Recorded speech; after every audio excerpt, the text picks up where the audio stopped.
ನಮಸ್ಕಾರ ರೀ ಬಂಧುಗಳೇ, ಎಲ್ಲರೂ ಹೇಗಿದ್ರೆ ಚೆನ್ನಾಗಿದ್ರೆ ಅನ್ಕೊಂತೀನಿ. ನಾನು ಚೆನ್ನಾಗಿದ್ದೀನಿ ನೋಡ್ರಿ. ಇವತ್ತು ನಾನು ಮೆಂತ್ಯ ಬಾತ್ ಮಾಡಾಕತ್ತೀನಿ ರೀ. ಹಂಗಾಗಿ ಒಂದು ಕಟ್ಟು ಮೆಂತ್ಯ ತೊಳ್ಕೊಂಡು ಸಣ್ಣ ಕಟ್ ಮಾಡಿ ಇಟ್ಕೊಂಡೇನಿ ರೀ. ಬರ್ರಿ ಇದು ಮಾಡೋದು ಹೇಗೆ ಅಂತಂದು ಹೇಳಿ ನೋಡ್ಕೊಳ್ಳೋಣ. ಒಂದು ಒಣ ಕೊಬ್ಬರಿನ ತುರಿದಿಟ್ಕೊಂಡಿದ್ದೆ, ಅದಕ್ಕೆ ಸ್ವಲ್ಪ ಮಿಕ್ಸಿ ಹಾಕೋಬೇಕಲ್ಲ.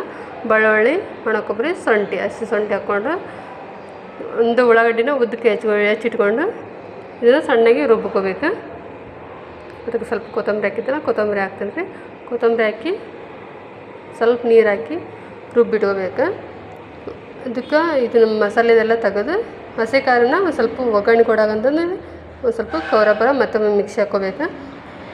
ಮಿಕ್ಸಿ ಹಾಕಿಟ್ಕೊಂಡು ಈ ಕಡೆ ಒಂದು ಕುಕ್ಕರ್ ಒಳಗೆ ಒಂದು 3 ಸ್ಪೂನ್ ಆಗೋಷ್ಟು ಎಣ್ಣೆ ಹಾಕ್ಕೊಂಡು ಜೀರಿಗೆ, ಸಾಸಿವೆ, ಕರಿಬೇವು, ಆಮೇಲೆ 2 ಲವಂಗ, 2 ಮೆಣಸು, 2 ಏಲಕ್ಕಿ ಹಾಕ್ಕೊಂಡು ಒಂದು ಸ್ವಲ್ಪ ಉಳ್ಳಾಗಡ್ಡಿ ಹಾಕ್ಕೊಂಡು 2 ಉದ್ದಾಗಿ ಹೆಚ್ಕೊಂಡಿರೋಕ್ಕೆ ಉಳ್ಳಾಗಡ್ಡಿನ ಅದನ್ನು ಒಂದು ಸ್ವಲ್ಪ ಕಂದು ಬಣ್ಣ ಬರೋ ಥರ ಫ್ರೈ ಮಾಡಿಕೊಂಡು ಹಸಿ ಖಾರ ಮಿಕ್ಸಿ ಹಾಕ್ಕೊಂಡಿರ್ತೀವಲ್ಲ ಅದನ್ನು ಒಂದು ಸ್ವಲ್ಪ ಎಣ್ಣೆಗೆ ಹುರ್ಕೋಬೇಕು ರೀ.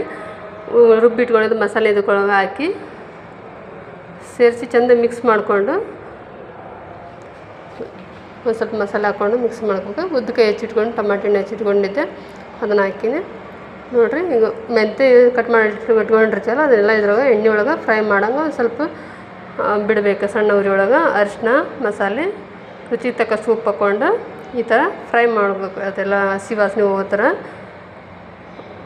ಸಣ್ಣ ಉರಿ ನೋಡಿರಿ. ಹಿಂಗೆ ಕುದಿ ಬಂದೈತಿ. ಈಗ ನಾವು ಅಕ್ಕಿಗೆ ಈ ಗ್ಲಾಸಲ್ಲೇ 1.5 ಗ್ಲಾಸ್ ಅಕ್ಕಿ ತೊಗೊಂಡೇನಿ ರೀ. ನಾನು ಹಂಗಾಗಿ 3 ಗ್ಲಾಸ್ ಇದಕ್ಕೆ ನೀರು ಹಾಕ್ಕೊತೀನಿ. ಎಷ್ಟು ಅಕ್ಕಿ ತೊಗೊಂಡಿರ್ತೀವಿ ಅದರ ಡಬಲ್ ನೀರು ಹಾಕ್ಕೋಬೇಕು ನೋಡಿರಿ. 3 ಗ್ಲಾಸ್ ಆಯ್ತು. ಈಗ 1.5 ಗ್ಲಾಸ್ ಅಕ್ಕಿ ತೊಗೊಂಡು ನೋಡಿರಿ. ಇದರಲ್ಲೇ ಸ್ವಲ್ಪ ಕುದಿ ಬಂದಮೇಲೆ ಹಾಕ್ಬೇಕು ರೀ, ಯಾಕಂದ್ರೆ ಮೊದಲು ಹಾಕ್ಬಾರ್ದು. ಮೇಲೆ ಸ್ವಲ್ಪ ಕೊತ್ತಂಬರಿ ಉದುರಿಸಿ ನೋಡಿರಿ. ರುಚಿ ನೋಡಿಕೊಂಡು ಬೇಕಾದ್ರೆ ಉಪ್ಪು ಹಾಕ್ಕೋಬೋದು. ಈ ಥರ ಅಕ್ಕಿ ತೊಳೆದಿಟ್ಕೊಂಡಿದ್ದೆ ಹಾಕಿ ಸ್ವಲ್ಪ ಕುದಿ ಬಂದಮೇಲೆ ರುಚಿ ನೋಡಿಕೊಂಡು ಕುದಿ ಬಂದಮೇಲೆ 2 ನೋಡಿರಿ ಈ ಥರ ಕುದಿ ಬರಬೇಕು. ಕುದಿ ಬಂದೈತಿ. ಈಗ ಲಿಡ್ ಕ್ಲೋಸ್ ಮಾಡಿ 2 ಸೀಟಿ ಹೊಡಿಸ್ತೇನೆ ನೋಡಿರಿ. ಆಯಿತು. ಸ್ವಲ್ಪ ತೆಗೆದು ಏರ್ ಪೂರ್ತಿ ಹೋಗೋ ಮಟ್ಟ ಬಿಡ್ಬೇಕು ರೀ. ಏರ್ ಮೊದಲು ತೆಗಿಬಾರ್ದು ನೋಡಿರಿ.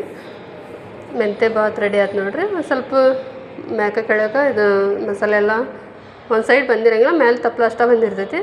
ಅದನ್ನು ಈ ಥರ ಎಲ್ಲ ರೆಡಿ ಮಾಡಿಕೊಂಡು ಒಂದು ಗಂಗಾಳಕ್ಕೆ ಸರ್ವ್ ಮಾಡಿದ್ರೆ ಮೆಂತ್ಯ ಬಾತು ರೆಡಿ ಆಯ್ತು ನೋಡಿರಿ. ಇಷ್ಟ ಆದ್ರೆ ಲೈಕ್ ಮಾಡಿರಿ, ಶೇರ್ ಮಾಡಿರಿ. ಹೊಸ ನೋಡೋರು ನನ್ನ ಚಾನಲ್ ಸಬ್ಸ್ಕ್ರೈಬ್ ಮಾಡಿರಿ ನೋಡಿರಿ. ಭಾರಿ ಮಸ್ತ್ ಇರ್ತೈತೆ, ಆರೋಗ್ಯಕ್ಕೆ ಒಳ್ಳೆಯದು. ಈ ಥರ ಟ್ರೈ ಮಾಡಿ ನೋಡಿರಿ. ಧನ್ಯವಾದ.